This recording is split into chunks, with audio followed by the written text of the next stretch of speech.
Վլադիմիր Մարտիրոսյան, քաղաքագետ։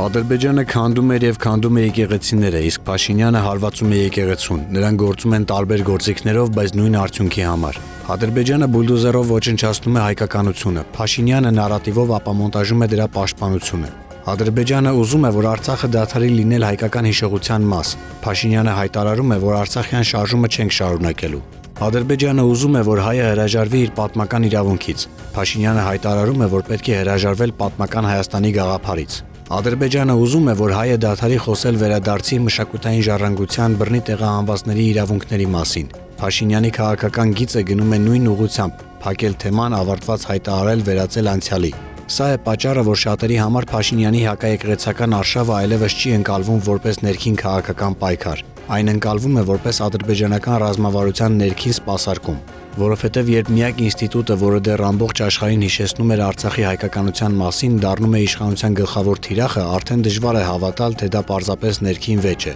Այստեղ չափազանց ակնհայտ է շատերի համընկնումը։ Ադրբեջանի ռազմավարությունը պարզ է՝ ջնջել հայկական հետքը, հետո հայտարարել, որ այն երբեք գոյություն չի ունեցել։ Փաշինյանի նարատիվն էլ է նույն տրամաբանության մեջ՝ ջնջել հայկական պահանջատիրությունը, հետո հայտարարել, որ այդ թեման պետք է փակել։